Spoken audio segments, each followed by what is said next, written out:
Hello guys, this is Avcoor and we're gonna talk about the Ennis in depth.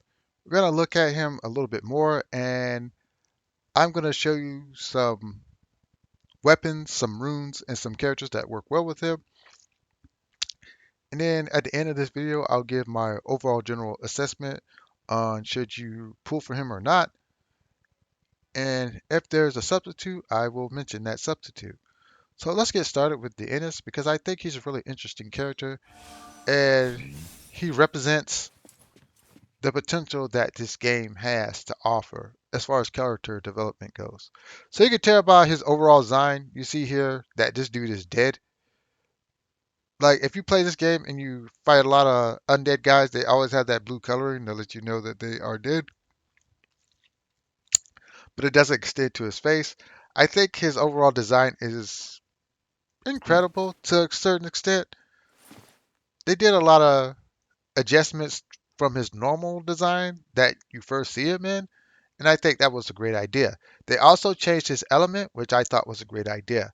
Lightning, Warrior, and Greatsword. All three of these things are a combination that really works well. Lightning is going to emerge as a very strong element in the new meta because of Delilah. Delilah is a tank that really weakens other fire characters and what they can do. So this gives Lightning an opportunity to shine in an environment they otherwise would not have. So Lightning will get better. So look for Yig, the NS, Semi, and it's another great green unit, Richard, to get better along with Krill and Hazel. So these characters will get better. Hazel more so than even the NS, I think, because if you nullify fixed damage from Electo, her potential only increases. So this element is really good for the NS. I do not think Dark would have been good because Dark is the weakest element in the game.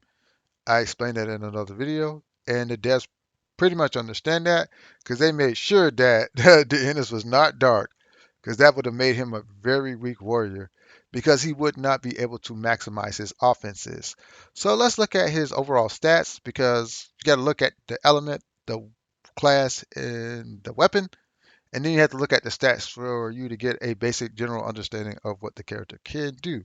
So when we look at stats, there's a lot of potential here. There's like two things that I'm kind of thrown off by.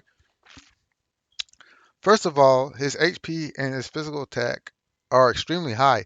Even for an SSR warrior, his stats are actually higher than Lancelot's, and that's pretty amazing. Lancelot got a bump that should not have existed. Physical defense is like a weakness to me because usually if you see a lot of SSR warriors, their defense is actually S. Electo,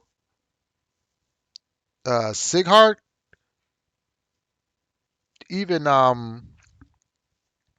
even Lancelot and Charlotte have S defensive stats, and I guess it's offset by his HP being so high, but I still question it a little bit. His magic defense is solid at B, so if you look at Sighart, Sighart has rank S physical defense and rank I think it's rank B magical defense, so his defenses are still good. His concentration is pretty good at A. Excuse me. I feel that if they gave him S rank concentration, that would have made him extremely deadly. So I'm glad that the devs actually restrained themselves. So let's look at his overall kit again. So we'll go to Cafe Never. And of course, they talk about this, but let's look at, I guess it's called Super Prime. I think this is dumb. That's a dumb name. But we already talked about this before. It's a really complicated, unique passive, but I'm glad that the devs are making the passives for the SSR unit stronger. So hopefully it will make people more engaged because there's more that they can do with the character. Like this guy is immune. to death one time. He recovers 30% of his own HP. And he changed the light status where he gets physical attack power plus 10%, physical damage plus physical penetration plus 20%, and he's immune to death in the light spirit state. So in PvP, this allows you to really abuse him by putting him into certain areas where otherwise he would be killed. Turn management is key to optimizing this warrior's potential because this is how I see it. Like on turn 3, you would like to launch him and attack it to the enemy, die, and then like the next 2 turns of the enemy, because his turn ends, right? His turn ends. So turn 3, he moves in, gets killed, but the next 2 characters on the enemy side attacks him. They won't be able to kill him because his turn comes next round, and then the light spirit status will end. So turn manipulation is key, and you can get a lot out of him for that. I man, this character is really amazing. I really want to pull for him, but I'll talk about why that's questionable. He also gets damage increases in his kit. So he's getting 9, 12, 15, 20%. 9% damage dealt. Damage dealt increases are one of the best damage mods you can get. So whenever you see that, that's really good. So of course he can target a unit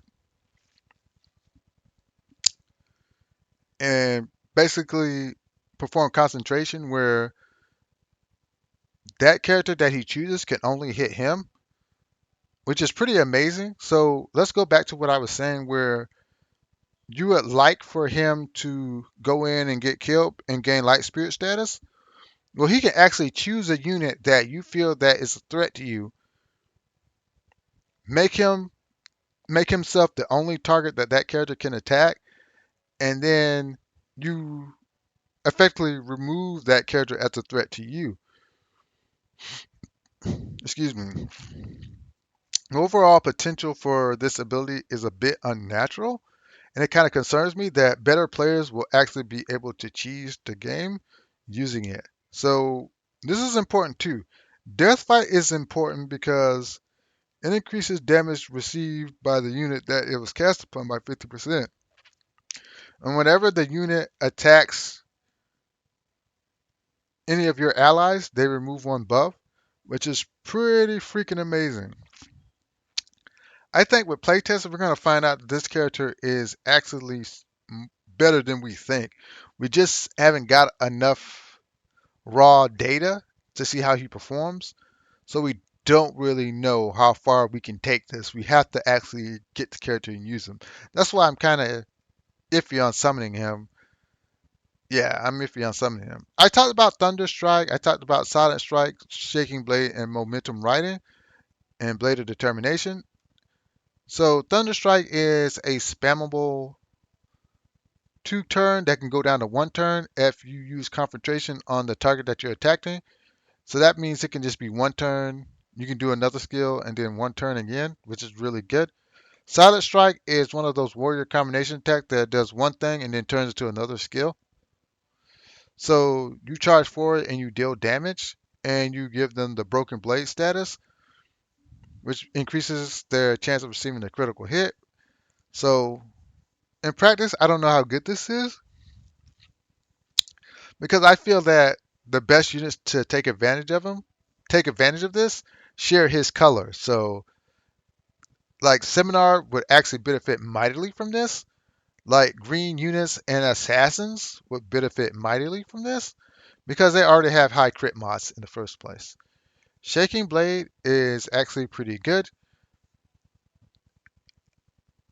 I my thoughts on this is like there's potential for it to be broken, and then there's potential for it to go sideways because like you actually buff yourself, but that buff can be removed, and if you do not kill the target, you might end up in a sticky situation. So you actually got a plan on how to execute this skill if you want to maximize its overall use. Momentum riding is just a busted skill, absolutely busted. In case of active attack, inflicts physical damage to another unit within 2 blocks around. This is freaking busted. It's for PvP. And when you have light spirit status, the damage increases by 150% of physical attack power. That's really busted. So the strategy behind this is you want to put this guy in danger, get the light spirit status. So on paper, he's a better pseudo tank than even Lancelot because he actually can die and come back. And Lancelot is a better pseudo tank than Sighart because she actually has ways to do regeneration outside of being in an active state. Like, in order to get regeneration from Sighart, he has to attack, or his regeneration cycles won't work. Whereas if you attack Lancelot with the AOE or something, she'll actually heal her. She actually heal herself, right? So this guy is the next step where he just can die and come back. So yeah, so we're beginning to see the pseudo tank archetype improve and get power creep. Blade of Determination is kind of iffy. I don't think it's the best skill that he has. First of all, it does have a high damage mod, like 1.8 damage is really high, and you reverse 4 of your debuffs, which is really good. As a defeating a target, increases the duration of Light Spirit by 1 turn, which is really good, which is really good. And applies confrontation stats to one random non-boss enemy within 3 blocks. It does not have confrontation status. Really, really good. But you have to defeat the target. And sometimes, depending on the content that you're in, that's easier said than done. So I don't really know how well that's going to be executed. Like his leadership skill, Knight's Declaration is really good. Like you get the status bonuses, but you need a fire and water. So like I said, I think this fire represents Delilah and this water represents Avi of the Waves. So that would be one of the best teams for him to be on because Avi has an extra life, he has an extra life, and they both can support Delilah, who has really, really high DR. She has a lot of DR in her kit. So this is actually a really good combination because you have a warrior, a tank, and a healer. That's a really good combination, and you build around that, and you're really cooking. So increases damage dealt by 10% when there's a target with confrontation or death fight is really good. That really allows him to control the battle in a way that other characters never could, because he can choose the opponent that you can target. So the enemy will understand that if you confrontation this guy, every other character behind you actually slaps for more damage. That's man, this character is really good. When you look at that, you're seeing the potential of this game being realized. You're really seeing the potential of this game being realized. His exclusive weapon does not impress me in the fact that it doesn't give you HP, which is a big downer. Crit resistance is not that important to me. I don't think it's that great. Um, yeah, that's dumb. It's just dumb. Uh, HP I think is better. Since his HP pool is so high already, why not improve on that? Like like physical attack power and HP are always good, but for him it's even better because his HP is so high already. I just think was a miscalculation by the devs. But you cool down the reset for confrontation when the enemy that you target dies. So say for instance, you target an enemy, they get killed by another unit, it automatically resets confrontation, which is really good. This is the best part, I think, is the damage increase by 9%. That's really good. And resistance is, yeah, it's whatever. If you have someone with confrontation 2 blocks around you, which you should always have. Oh, excuse me. Really, really, really good weapon. Yeah, yeah, this is a good weapon. The HP is a big downer, and they could have done something else with this one. They could have just put defense up or put DR on there. I just don't. I don't like that. I really don't like that. I think this is absolute crud. This is crud. Its HP pool is just so high that I think the devs are missing it. That's pretty good HP right there. I think the devs made a mistake. So more importantly, let's go and see what other skills he has. Uh, okay, that's electric shock. All right, this applies current, uh, like that. He gets armor shred. I don't like that either. Bravery is really good. It increases your physical attack power. That's good. He got threat where you can remove debuff. That's okay. I thought he was gonna get extra attack, but they didn't give him extra attack. I think that was a big downer. Extra attack would have been good on this guy. I think absolutely broken really, because his damage mods are so high. So I think they're really going into the searcher type strategy where you try to hit as hard as you can and do as much damage as you can. So it's obvious because you're moving a buff in order to weaken the opponent, or you can increase your overall attack power. So it even gets armor shred. I think secret of destruction. That's it's not that good on him. There's other skills that he would like to have. This is not one of them, and it's a two cost. Like I that was terrible. That was terrible. And electric shock putting current, that's terrible. So his like outside of his own unique skills, the other skills that he comes with are kind of garbage.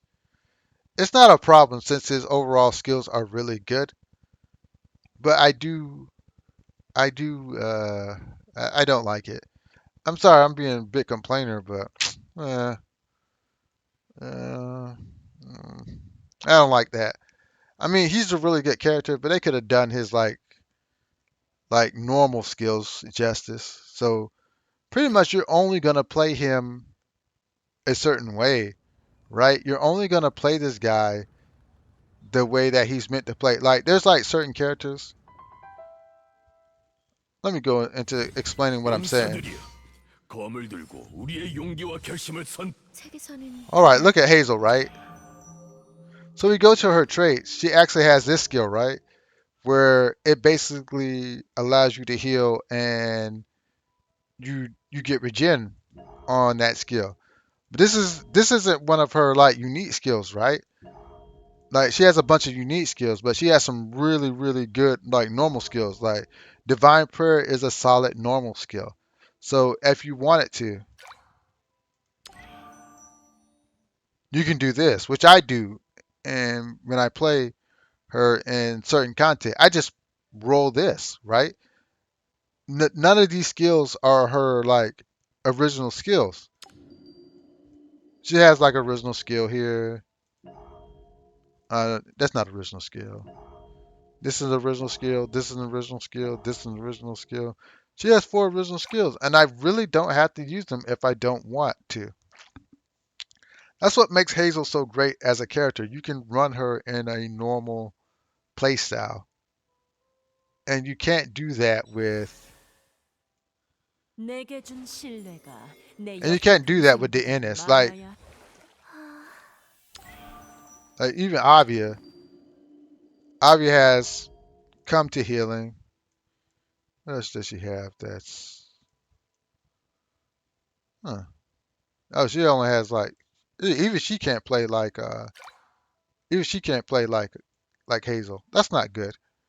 That makes her like less versatile. You always want to play a character in a basic way that reflects their class, and you can't do that with this character. But let's go into runes that you would want to have on the Ennis. So let's look at 새로운 세계. my main character, and we're going to talk about him in a second. But the Ennis wants vampire. You would think he wouldn't want vampire, but he wants vampire. Why does he want vampire? Because he wants to attack and recover HP. because his kit is all about sustain. And the best rune I think that would be for him is Vampire because it already gives him physical attack. Now for the other rune, he could actually run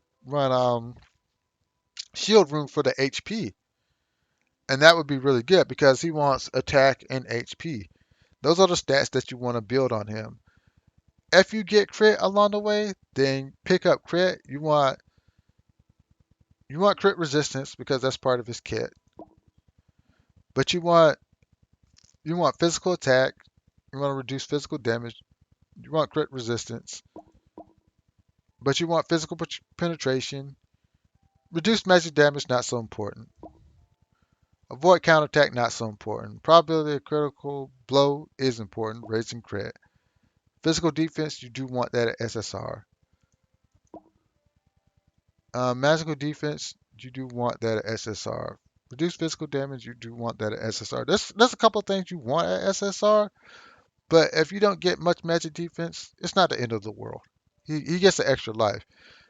He wants to duel opponents and he wants to kill them. And if you get close enough to a wizard who's unguarded, you're probably going to kill him. Even if they're a fire wizard, this dude's damage mods are so high he can override it like Charlotte does.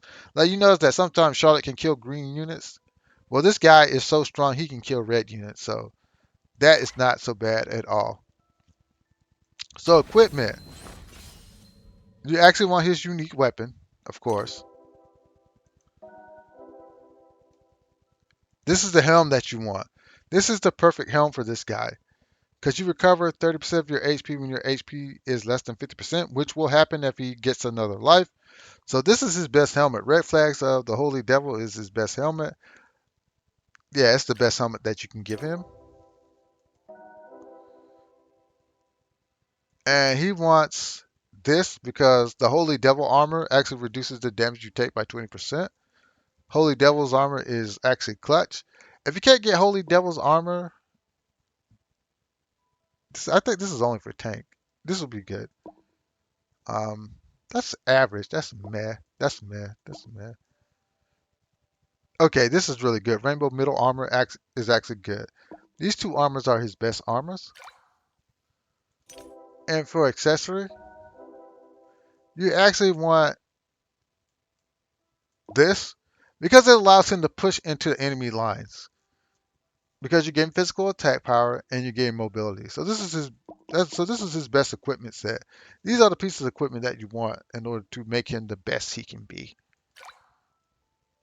So as far as partners go, we'll talk about a couple of them, not many, because I'll reiterate what I've already said before. So, glossary, heroes. 새로운 세계, 새로운 시작. All right. First of all, Philote is actually a very good partner for him for the simple reason she pulls off the debuffs that would cripple him. Because this dude wants to be at 100%, even at low HP, he wants to be at 100% in the fact that he has no debuffs on him. And Philotia actually does that for him. So that's one of the best healers he can pair him up with. But this is one of his best allies. Delilah is one of the best allies you can apply this guy with because she's doing so much for him and he does so much for her. First of all, this dude gets rid of the annoying pesky water units that would actually weaken Delilah. So you actually in raw strategies just want to target certain units that would weaken your Delilah. Like Charlotte can actually kill Delilah. Coil can actually kill Delilah. Who else can kill Delilah? And like Catch. I think this is the Catch killer. I think that's one of the biggest jobs this dude's gonna have is like 86 in Catch. He's gonna like rip Catch apart. This dude has the tools in order to dismantle Catch because he's getting physical damage penetration. So this is his best ally because they're both playing off each other really well. And if you look at her leadership skill, they play off each other extremely well. I think one of the best healers for him has to be Avi of the Waves because she's giving him so much sustain, and she's actually helping him check some of his weaknesses. Like she can raise up his stats, he can buff and cleanse him. So you're looking at a strong core with those three. Honorable mentions is Gabriel, Arena, and who else is actually really good? Lancelot. Just honorable mentions. So my overall thoughts on this character. Is he a must have? Is he a must pull? Excuse me. What I will say, I think he's potentially going to be one of the strongest characters in the game. Not just for raw power, but for raw strategy and what he's offering. Death immunity is incredible on a warrior. And the fact that he just cannot die, and the fact that he does damage to one unit and can hurt another unit, it shows the potential of this game having the tactics element. And I wish they would have done this more. But is he a must summon? For newer accounts, I think no. Newer accounts would benefit more for having Sanakin, as he's easier to build. You're going to have to go all the way to rank 9 with this character to get the most out of him. And you can go to rank 9 with Sanakin much easier. I mean, proper grammar is easier. So for in that case, he is not a must pull. For PvP, he is a must pull. I think this character is a must pull. If you're a competitive PvP player, must pull. Anyways, if you like my content, hit the like, share, subscribe button. I'll get back to you. Have a great day and goodbye.